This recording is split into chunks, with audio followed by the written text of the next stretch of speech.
खबर तक पर दिखाई जाने वाली सुपरहिट फिल्मों की कहानियों की श्रृंखला में आज मैं जिस फिल्म की कहानी इसकी अगली कड़ी के रूप में लेकर आप सबके समक्ष उपस्थित हुआ हूं, वह फिल्म है राम और श्याम। यह फिल्म 1967 ईस्वी में रुपहले पर्दे पर आई थी और उस वर्ष की सर्वाधिक कमाई करने वाली फिल्म थी। इस फिल्म में मुख्य भूमिका निभाई थी दिलीप कुमार, वहीदा रहमान और मुमताज ने, जिसमें दिलीप कुमार की दोहरी भूमिका थी राम और श्याम के रूप में। इस फिल्म के खलनायक थे प्राण और इस फिल्म में नाजिर हुसैन, निरूपा राय और मुखरी ने चरित्र अभिनेता का रोल निभाया था। इस फिल्म में कई दमदार डायलॉग्स थे, जिसके एक डायलॉग की कुछ पंक्तियां को मैं आपके समक्ष दोहराता हूँ। आहिस्ता आहिस्ता, अरे खाने दे, गरीब का पेट भरेगा तो दुआएं देगा। डायलॉग के अलावा इस फिल्म में कई बेहतरीन नृत्य का प्रदर्शन किया गया था और कई श्रुति मधुर गाने भी इस फिल्म में गाए गए थे। इन फिल्म के संगीतकार थे नौशाद। इस फिल्म के कुछ प्रमुख गानों को मैं आपके लिए गुनगुनाता हूँ। आज की रात मेरे दिल की सलामी ले ले, दिल की सलामी ले ले, कल तेरे वज्म से दीवाना चला जाएगा, शम्मा रह जाएगी परवाना चला जाएगा। आज की रात मेरे दिल की दुहाई ले ले, दिल की दुहाई ले ले। आई है बहारें मिटे जुल्मों सितम, प्यार का जमाना आया दूर हुए गम, राम की लीला रंग लाई, श्याम ने बंसी बजाई, राम की लीला रंग लाई, श्याम ने बंसी बजाई। मैं हूँ साकी तू है शराबी शराबी, मैं हूँ साकी तू है शराबी शराबी, तूने आँखों से पिलाई वो नशा है की दुहाई, तूने आँखों से पिलाई वो नशा है की दुहाई। दिल के चमन में फूल बिखरे हैं गुलाबी गुलाबी, मैं हूँ साकी तू है शराबी शराबी, मैं हूँ साकी तू है शराबी शराबी। तो आइए जानते हैं क्या है फिल्म राम और श्याम की पूरी कहानी। फिल्म राम और श्याम की कहानी की शुरुआत एक फैक्ट्री मालिक यशवंत राणे की 15वीं बरसी बनाए जाने की से शुरू होती है। परिवार के सभी सदस्यों के साथ इस मिल मालिक यशवंत राणे का बेटा रामचंद्र, जिसकी भूमिका दिलीप कुमार ने निभाई है, अपने पिता की बरसी के अवसर पर उन्हें पुष्पांजलि दे रहा होता है। तभी उसका बहनोई गजेंद्र पाटिल, जिसकी भूमिका प्राण ने निभाई है और जो रामचंद्र के पिता यशवंत राणे के स्वर्गवास होने के बाद उसकी सारी संपत्ति पर कब्जा जमाए हुए बैठा है, वहाँ आता है। उसे देखकर रामचंद्र बुरी तरह से डर जाता है। फिर वह उसे धमकाते हुए कहता है कि आज तुम्हारे पिता की 15वीं बरसी है। इस अवसर पर मिल के कर्मचारियों ने शाम को आयोजित होने वाले जलसे में तुम्हें भी निमंत्रण दिया है, लेकिन तुम वहाँ जाओगे नहीं, क्योंकि वे लोग तुम्हारे माध्यम से अपनी उन मांगों को मनवाना चाहते हैं जिसे मैं पहले ही ठुकरा चुका हूँ। मैं वहाँ तुम्हारी तबीयत खराब होने की बात बोल दूँगा। वह अपनी पत्नी और रामचंद्र की बहन सुलक्षणा, जिसकी भूमिका निरूपा राय ने निभाई है, उसे भी इस बात पर ध्यान देने को कहकर वहाँ से चला जाता है। रामचंद्र बहनोई गजेंद्र जब तक वहाँ रहता है तब तक वह काफ़ी सदमा में रहता है और बहन से वहाँ कार्यक्रम में नहीं जाने की बात कहता है। तभी उसकी भांजी वहाँ जाने के लिए मचलने लगती है कि वहाँ आज मुंशी जी की बेटी नृत्य करेगी। इस पर जब रामचंद्र कहता है कि वहाँ जाने पर उसके पिता इसकी पिटाई करने लगेंगे, तब वह कहती है कि वहाँ हम लोग चोरी छिपे जाएंगे। फिर जब जलसे का कार्यक्रम हो रहा होता है, तब रामचंद्र अपनी भतीजी के भांजी के साथ वहाँ पहुंचकर छिपकर नृत्य देखने लगता है।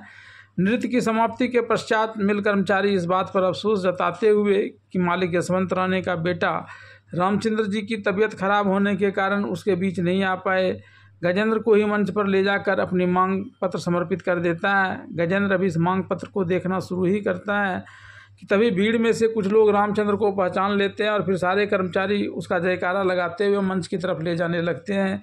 कुछ कर्मचारी गजेंद्र मुर्दाबाद का भी नारा लगाने लगते हैं। इस बीच रामचंद्र अपने भांजी के साथ भागकर अपना घर चला आता है। थोड़ी देर बाद गजेंद्र भी तमतमाता हुआ वहाँ आता है और रामचंद्र की जमकर पिटाई करने लगता है। बड़ी मुश्किल से उसकी पत्नी सुलक्षणा रामचंद्र को अपनी पत्नी के हाथों हो रही पिटाई से बचाती है। इसके बाद रामचंद्र अपने माँ और पिताजी की तस्वीर को प्रणाम कर आत्महत्या करने की नीयत से घर से भागकर बगल वाले कुआं पर जाता है, लेकिन तभी उसकी बहन सुलक्षणा वहां आ जाती है और उसे ऐसा करने से रोकते हुए यह वचन ले लेती है कि वह कभी भी आत्महत्या का प्रयास नहीं करेगा।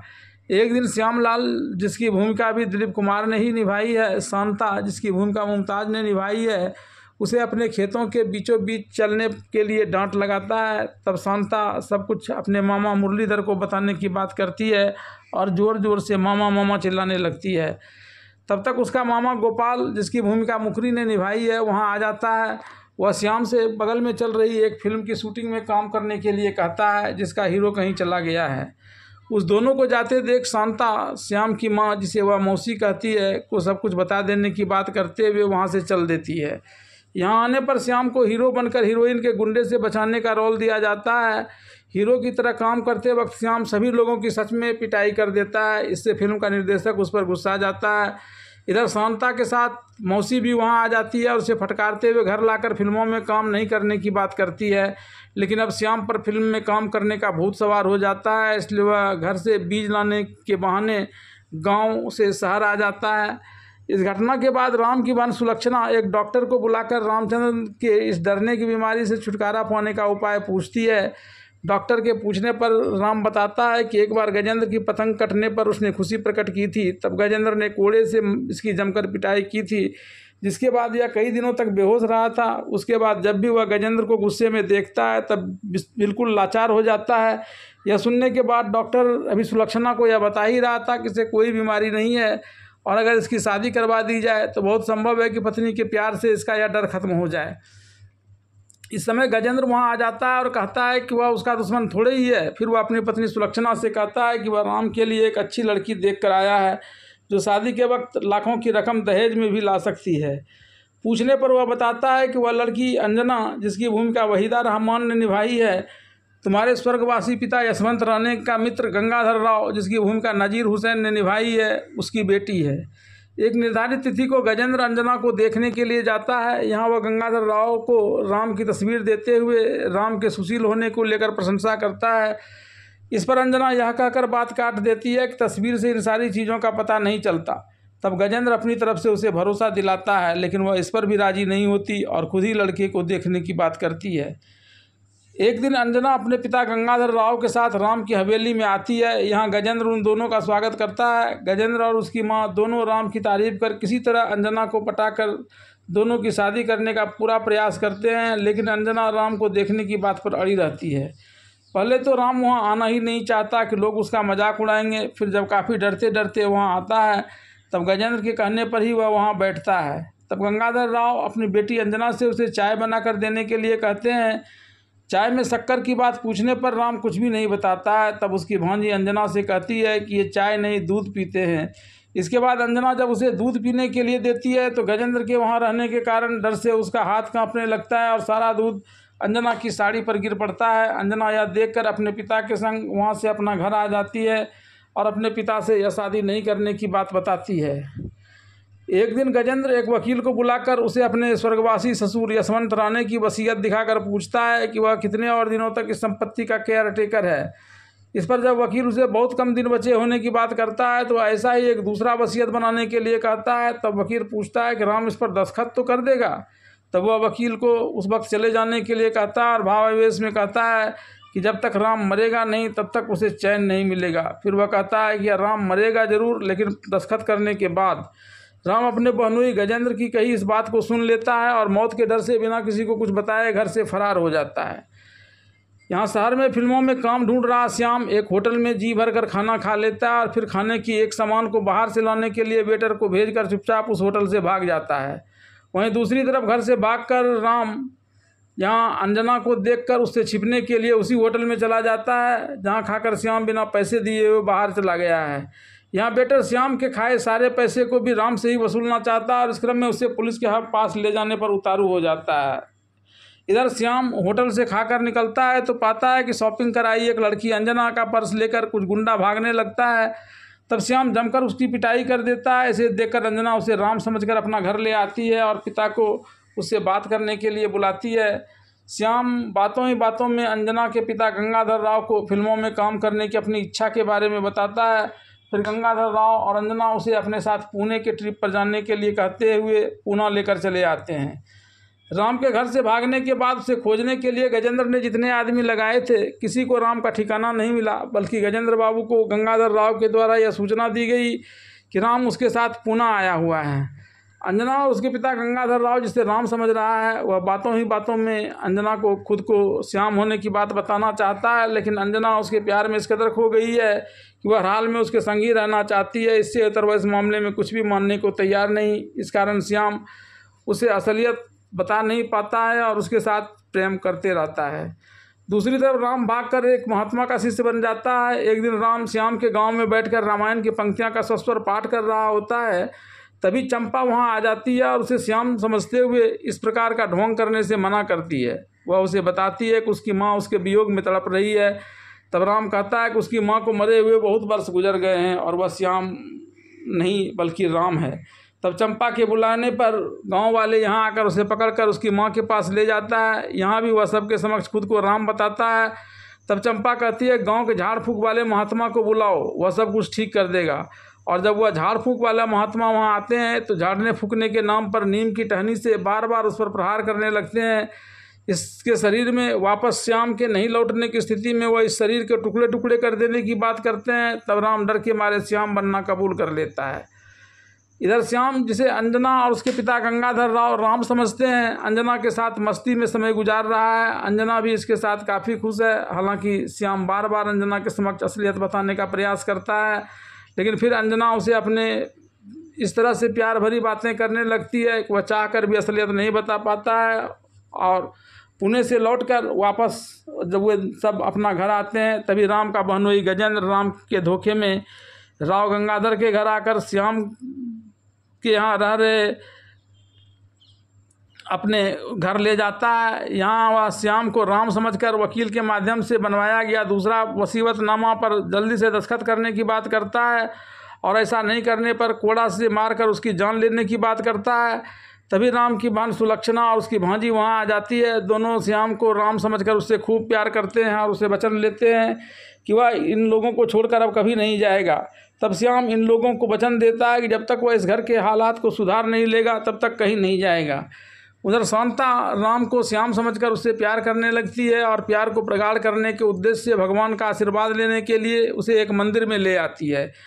यहाँ जब राम उससे बिछुड़ने की बात बोलता है तो वह कहती है कि मंदिर में जो सच्चे मन से प्रार्थना की जाती है वो अवश्य पूरी होती है, इसलिए वह ऐसी बातें न बोले, सिर्फ प्यार की बातें बोले। फिर वह श्याम समझकर राम को प्रसाद में चढ़ाई मिठाई खिलाती है। इसे देखकर सब सखियाँ इसके संग हंसी ठिठोली करने लगती है। श्याम जिसे सब कोई राम समझता है उसे नए वसीयत जिसमें गजेंद्र के ससुर की सारी संपत्ति उसके नाम करने का मजमून लिखा हुआ है पर दस्तखत करने के लिए गजेंद्र मजिस्ट्रेट को अपने घर में बुलाता है। लेकिन राम बना श्याम जब यहाँ दस्तखत करने के लिए आता है तब वह पूरी कागज़ पढ़ने लगता है और सारी स्थिति की जानकारी मिलने पर मजिस्ट्रेट के समक्ष दस्तखत करने से इनकार करते हुए मजिस्ट्रेट से गलत काम करने में सहयोग करने का आरोप लगाता है। तब मजिस्ट्रेट यह कहते वहाँ से भाग जाता है कि इन लोगों ने मुझसे कहा था कि राम चुपचाप इस पर दस्तखत कर देगा। इस बात से गुस्सा कर गजेंद्र श्याम, जिसे वह राम समझता है, को पहले ही की तरह पीटना प्रारंभ करता है। लेकिन इस बार राम की जगह पर श्याम के होने के कारण पासा पलट जाता है। राम के रूप में जाना जा रहा श्याम गजेंद्र का हंटर छीनकर बुरी तरह उसे पीटने लगता है। तब राम की बहन सुलक्षणा आकर गजेंद्र को बचाती है। इसके बाद राम के रूप में श्याम ऑफिस आता है और वहाँ सारे कागजात को देखकर पहले तो मजदूरों को 3 महीने का बोनस देने की घोषणा करता है और फिर मुनीम जी की सारी गलतियों को पकड़कर उससे हिसाब मांगता है। तभी उसके गांव से उसका दोस्त गोपाल वहां आता है और उससे बात करने लगता है। लेकिन जब वह उसे श्याम कहकर संबोधित करता है तो वह उसे मना करते हुए कहता है कि वह उसे यहाँ श्याम नहीं बल्कि राम कहे। गजेंद्र एक बार फिर से रौब गांठने के लिए अपनी बेटी और राम की भांजी के जन्मदिन के अवसर पर उसके द्वारा काटे जाने वाले केक की थाल को फेंक कर घर में ऐसी हरकत करने से मना करता है। तभी राम बना श्याम वहां आ जाता है और वह फर्श पर पड़े हुए केक के टुकड़े में से एक टुकड़े को उठाकर गजेंद्र को खाने के लिए मजबूर करता है। फिर वह सब बच्चों में केक बांटकर खुशियां मनाता है। इसके अगले दिन उसकी सगाई है। सुलक्षणा अपने भाई की सगाई की सारी व्यवस्था करती है। गंगाधर राव के साथ उसकी बेटी अंजना भी सगाई के लिए राम का घर आ जाती है। वक्त बीतता है लेकिन राम बना श्याम सगाई के लिए घर नहीं पहुंचता है। घर से बार बार फ़ोन कर उसे ऑफिस से बुलाया जाता है, लेकिन वह इस उधेड़बुन में ऑफिस में परेशान रहता है कि अंजना तो उसे राम समझकर प्यार करती है। ऐसे में वह सगाई कर अंजना के साथ कैसे शादी कर सकता है। तभी उसका दोस्त गोपाल वहां आता है और उसे इसी रूप में सगाई और शादी करने के लिए कहता है। तब वह कहता है कि जिस दिन यह भांडा फूट जाएगा तो उस दिन अंजना पर क्या गुजरेगी। तब गोपाल कहता है कि ऐसी बातें हैं तो तुम उसे बता क्यों नहीं देते। इस पर वह कहता है कि उसने बताने की कई बार चेष्टा की लेकिन अंजना के प्यार को देखकर बता नहीं सका। इसके बाद राम बना श्याम अपनी सारी सच्चाई को बता देने का संकल्प लिए हुए घर आता है और इस सगाई से साफ इनकार कर देता है। इसके बाद वहाँ हड़कंप मच जाता है। गंगाधर राव अपनी बेटी अंजना के साथ वहाँ से अपना घर चले जाते हैं। यहाँ गंगाधर राव राम को धोखेबाज कहते हुए अंजना से उसे भूल जाने की बात करते हैं। इस पर अंजना कहती है कि हो सकता है कि सगाई न करने के पीछे उसकी कोई मजबूरी हो, लेकिन वह आदमी गलत नहीं हो सकता। एक दिन जब श्याम के रूप में रह रहा राम शांता के साथ प्यार करते हुए आ रहा है, तब उसे रास्ते में अपनी कार से जा रहे गंगाधर राव देख लेते हैं और वह कार रोककर इसे देखने लगते हैं। गंगाधर राव को देखकर श्याम बना राम वहां से भाग जाता है। इसके बाद गंगाधर राव भी वहां से कार से जाने लगते हैं, लेकिन उसका कार थोड़ी दूर पर एक्सीडेंट हो जाता है। तब शांता उसे कार से निकालती है और उसके खून को देखकर उसकी मरहम पट्टी करती है। तब गंगाधर राव के कहने पर वह उसे पहुंचाने उसके घर तक जाती है। रास्ते में गंगाधर राव उससे यह जानने में सफल हो जाता है कि उन्होंने जिस राम को वहां से भागते देखा था वह शांता से प्यार करता है। इधर राम के रूप में रह रहे श्याम के द्वारा सगाई से इनकार करने पर गजेंद्र को शंका होती है और वह अपनी माँ से कहता है कि राम की सगाई नहीं करने के पीछे कोई बहुत बड़ा राज है और वह इसका पता लगा कर ही रहेगा। घर आने के बाद गंगाधर राव अपनी बेटी अंजना को बताता है कि उसके पास उस बहुरूपीय राम जिससे वह अभी भी प्यार करती है कि सारा कच्चा चिट्ठा मौजूद है और फिर वह उसे खुद ही सारी बातों की जानकारी लेने के लिए नीचे के कमरे में मौजूद शांता के पास भेज देता है। शांता अपने प्यार के बारे में अंजना को बताती है, लेकिन वह उसका नाम राम नहीं श्याम बताती है। फिर वह वहाँ अंजना के घर में मौजूद राम की तस्वीर देखकर उसे श्याम की तस्वीर होने की बात कहते हुए जबरन उठाकर लेना जाती है। तब अंजना और शांता के बीच थोड़ी झड़प हो जाती है। इसी वक्त गजेंद्र भी वहां आ जाता है और यहाँ की बहुत सारी बातें सुनकर खुश होता है।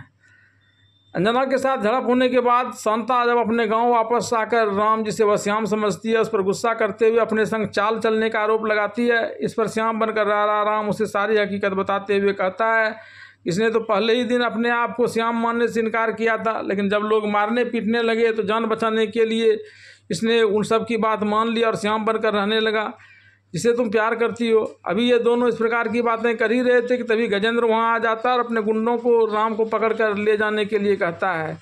इस पर जब शांता अपना विरोध प्रकट करती है तब गजेंद्र उससे कहता है कि यह तो भला हुआ कि इसकी पोल खुल गई, नहीं तो यह बहुरूपिया तो मैं लूट लेता। इस पर शांता कहती है कि वह चाहे जो रहे, लेकिन उसकी तरफ किसी ने नज़र भी उठाई तो उसकी आंखें फोड़ दूंगी। इसके बाद गजेंद्र अपने गुंडों से उसे दोनों को उठाकर ले जाने के लिए कहता है और वहाँ से दोनों को उठाकर अपने कब्जे में ले लेता है। यहाँ आकर गजेंद्र राम के रूप में रह रहे श्याम पर शिकंजा कसने की योजना बना अंजना के पिता गंगाधर राव से मिलता है, उसे जानकारी देता है कि राम बनकर इन सब के बीच आया श्याम एक बड़ा बहरूपिया है। इसके बाद गंगाधर राव गजेंद्र को मामला थाना में ले जाने के लिए कहता है। तब गजेंद्र कहता है कि पुलिस को मैंने सूचना दे दी है, लेकिन उसके ठगबाजी को प्रमाणित करने के लिए आप उसे अंजना के जन्मदिन पर आयोजित पार्टी में बुलाएं। पुलिस इंस्पेक्टर वहां आकर प्रमाण सहित उसे गिरफ्तार कर लेगा। इसके बाद गजेंद्र वापस अपने घर आकर राम बने श्याम को एक आमंत्रण पत्र दिखाते हुए कहता है कि अंजना की वर्षगांठ पर गंगाधर राव ने उसे भी बुलाया है। तब सुलक्षणा राम के रूप में रह रहे श्याम से कहती है कि सगाई न कर, इसने उन लोगों का दिल दुखाया है, ऐसे में यह अच्छा अवसर है उस खाई को पाटने का। इस पर गजेंद्र अपनी चाल के सफल होने के दृष्टिकोण से राम बने श्याम से पूछता है कि वह उसे पार्टी में जाएगा। तो इस पर राम बना श्याम वहाँ जाने की बात स्वीकार कर लेता है। अंजना की वर्षगांठ पर उसके घर आया राम बना श्याम अपने गिफ्ट के साथ एक चिट्ठी देते हुए अंजना से कहता है कि नफरत के बावजूद वह चिट्ठी पढ़ लेगी तो इसे बड़ा सुकून मिलेगा। लेकिन अंजना गुस्से की वजह से उस समय चिट्ठी को नहीं पढ़ती है। तभी गजेंद्र राम बने श्याम से एक गाना गाने के लिए कहता है। वह गाने के माध्यम से भी अपनी हकीकत बताता है। जैसे ही गाना खत्म होता है, गंगाधर राव से एक जोरदार थप्पड़ लगाते हुए उपस्थित लोगों को यह बता देते हैं कि राम के रूप में रह रहा यह एक छलिया है। फिर उसकी पुष्टि के लिए वह उसकी माँ को, जिसे गजेंद्र ने अपने घर से पकड़कर यहाँ लाया था, उसे सामने ले आता है। अब यहाँ उसकी माँ उसे श्याम के रूप में खुद का बेटा बताती है और सुलक्षणा उसे अपना भाई बता रहा है। और फिर यह इस प्रकार से बातें कर रहा है। और तब श्याम अपनी माँ की आंखों में आंसू देखकर माँ माँ कहकर उससे लिपट जाता है। तब गजेंद्र सुलक्षणा को बताता है कि देखो, यह छलिया हम लोगों को ठग रहा था और यह तुम्हारे भाई राम का हत्यारा है। फिर गजेंद्र पुलिस इंस्पेक्टर को वहाँ बुला लेता है। इस पर राम की हत्या करने का आरोप लगाकर इसे जेल ले जाने की बात कहता है। श्याम के लाख सफाई भी यहाँ कोई काम नहीं देती है और पुलिस उसे पकड़कर हवालात में बंद कर देती है। इस बीच अंजना उस चिट्ठी को पढ़ती है तो उसे बहुत पश्चाताप होता है। इस पर गंगाधर राव कहते हैं कि यह चिट्ठी तुमने पहले क्यों नहीं पढ़ी। गजेंद्र के षड्यंत्र में शामिल होकर हमने भी एक निर्दोष को फांसी के फंदे पर चढ़ाने में एक बड़ी भूमिका निभाई है। इस पर वह कहती है कि अगर उसे कुछ हो गया तो मैं भी जिंदा नहीं रहूँगी। दूसरी तरफ गजेंद्र जहाँ श्याम बने राम और उसकी प्रेमिका शांता को लेकर रखा है, वहाँ चला आता है और राम को अपने गुंडों से पिटवाने लगता है। फिर वह राम से वसीयत वाले कागजात पर दस्तखत करने के लिए कहता है। राम दस्तखत करने पर राजी भी हो जाता है। तभी शांता आकर उसे ऐसा करने से यह कहकर रोकती है कि तुमने कहा था कि ये लोग दस्तखत करवाकर तुम्हें जान से मार देना चाहते हैं। तब श्याम बना राम उस कागज़ पर दस्तखत करने से इनकार कर देता है।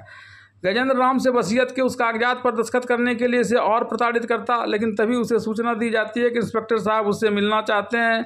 तब वह जल्दी अपने गुंडों और राम तथा उसकी प्रेमिका शांता को दूसरी जगह शिफ्ट करवा देता है और इंस्पेक्टर से मिलकर उस बातों को जवाब देता है। इस पर इंस्पेक्टर फिर आगे भी मिलने की बात करता है क्योंकि यह मामला खून का है और वह वहाँ से चला जाता है। इस बीच पुलिस श्याम को पीट कर उसकी हत्या में शामिल होने की बात को स्वीकार करने के लिए कहती है, लेकिन श्याम ऐसा नहीं करता। तभी इंस्पेक्टर के बुलावे पर गजेंद्र वहाँ आता है और श्याम की हालत देख उस पर ताना मारता है, जिससे गुस्सा कर श्याम पहले तो गजेंद्र की पिटाई कर देता है और फिर जेल से भाग जाता है। पुलिस उसका पीछा करती है। तब वो एक चलती हुई ट्रेन की खिड़की से लटक जाता है। पुलिस भी दूसरे कंपार्टमेंट की खिड़की से लटक कर श्याम का पीछा कर रही होती है, लेकिन तभी रास्ते में श्याम एक नदी में छलांग लगाकर भागने में सफल हो जाता है। दूसरे दिन अखबार में यह खबर छपती है, जिसे अंजना और उसके पिता गंगाधर राव भी पढ़ते हैं। श्याम के जेल से भागने को लेकर मुनीम कहता है कि अगर श्याम यहाँ आ गया तो इन लोगों की बुरी गत कर देगा और अभी तो राम ने भी वसीयतनामा पर दस्तखत नहीं किए है। यह जानकारी कहीं इंस्पेक्टर को मिल गई तो हम सब लोग हवालात में चले जाएंगे। इस पर गजेंद्र कहता है कि उसने अभी तक अपनी सारी कार्य योजनाओं को अंजाम तक पहुँचाया है।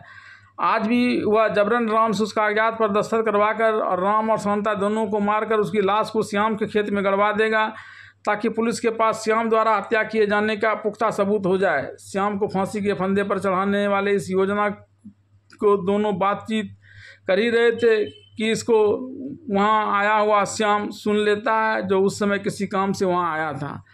वहीं दूसरी तरफ गंगाधर राव श्याम की माँ से पूछता है कि श्याम उसका अपना बेटा है या कोई और, क्योंकि दो आदमी की शक्ल तभी एक जैसी हो सकती है जब वह दोनों जुड़वा हो। इस पर श्याम की माँ बताती है कि श्याम इसे बनारस में काशी विश्वनाथ मंदिर के पास तब मिला था जबकि वह अपने पति के संग पुत्र कामना के उद्देश्य से काशी विश्वनाथ की पूजा करने गई थी। इन दोनों की बातचीत को श्याम खुद ही सुन लेता है और आकर सबके सामने इस बात को कबूल करता है कि उसने कोई हत्या नहीं की है और न ही वह धन के लोभ में वहाँ रह रहा था, बल्कि वह तो राम की भांजी और उसकी बहन को गजेंद्र के अत्याचार से मुक्त कराने के लिए वहाँ रह रहा था। अब यहाँ आकर उसे पता चला है कि राम उसका जुड़वा भाई है। तो वह भी उसे छुड़ाने के लिए जा रहा है, क्योंकि वह अभी मरा नहीं है। तब अंजना उसे अपने किए हुए गलती के लिए माफ़ी मांगती है। इस पर वह अंजना की प्रशंसा करते हुए कहता है कि वह जानता है कि अंजना उसे कितना प्यार करती है। फिर वह राम के मामले को सुलझाकर उसके पास आने की बात कर वहाँ से चल देता है। अपने दोस्त गोपाल से सारी बातों को जान श्याम उसे बचाने के लिए वहाँ चला जाता है, जहाँ गजेंद्र ने राम और शांता को बंद करके रखा है। भारी पुलिस व्यवस्था के बावजूद श्याम छिपकर राम और शांता के पास पहुँच जाता है और उससे कहता है कि अब उसका कोई कुछ नहीं बिगाड़ पाएगा। तभी वहाँ गजेंद्र आ जाता है और अपने साथ लाए कागजात पर दस्तखत कराने के लिए राम को ऊपर की कोठरी से नीचे लाने के लिए अपना गुंडा भेजता है। तब अपनी कार्य योजना के अनुसार श्याम इन गुंडों के साथ नीचे आकर उस कागजात पर अपने नाम का दस्तखत कर देता है। इसे देखकर गजेंद्र गुस्सा से पिस्तौल निकालकर उसकी जान लेना चाहता है। तब श्याम कहता है कि तुमने तो मुझे अपना नाम लिखने के लिए कहा, तो मैंने अपना नाम लिख दिया। राम तो वहाँ ऊपर खड़ा है। इस पर गजेंद्र ऊपर देखने लगता है तो श्याम उसके पिस्टल वाले हाथ पर झटका देकर पिस्टल को नीचे गिरा देता है और उसे पीटने लगता है। इसी क्रम में वह एक बार फिर पिस्तौल निकाल लेता है और तनातन गोलियां चलाने लगता है। फिर वह और उसके गुंडे राम को पकड़कर नीचे लाने और उसे मारने की बात करता है, लेकिन राम, श्याम और शांता तीनों मिलकर उन गुंडों की बुरी तरह से पिटाई कर देता है। सारी गोलियों को गुस्से में चला देने से गजेंद्र के पास गोलियां खत्म हो जाती है। तब वह एक तलवार लेकर श्याम को मारने दौड़ता है, लेकिन श्याम उसे तलवार छीनकर उस तलवार से उसकी हत्या करने के लिए उद्यत हो जाता है। तब राम कहता है कि उसे छोड़ दो, क्योंकि वह अपने बहन सुलक्षणा का पति है, तो क्या वह इसे मारकर बहन सुलक्षणा को विधवा बना देगा। तब श्याम उसे राम की बड़प्पन बताते हुए कहता है कि जिस राम को तुमने सिर्फ अपनी धन लिप्सा पूरा करने के लिए हमेशा पीटा, वही राम आज तुम्हारी ज़िंदगी बचाने के लिए मुझसे प्रार्थना कर रहा है। तब गजेंद्र काफ़ी पश्चाताप करने लगता है, यहाँ तक कि जब राम और श्याम की शादी अंजना और शांता से हो रही होती है तो वह अपनी गलतियों का पश्चाताप करने वाला एक पत्र सुलक्षणा को देकर उन दोनों बहू को गिफ्ट देते हुए शर्म से वहाँ नहीं आता है। इसके बाद शांता और अंजना दोनों अपने पति को वरमाला पहनाने के लिए उसका इंतजार करती है, लेकिन जब वह दोनों आते हैं इसमें से कौन राम है कौन श्याम है, इसे लेकर एक संशय की स्थिति बनती है। फिर वहाँ हंसी मजाक का दौर चलता है और अंत में शांता राम को और अंजना श्याम को वरमाला पहनाती है। इस दृश्य के साथ ही फिल्म राम और श्याम की कहानी यहीं समाप्त हो जाती है।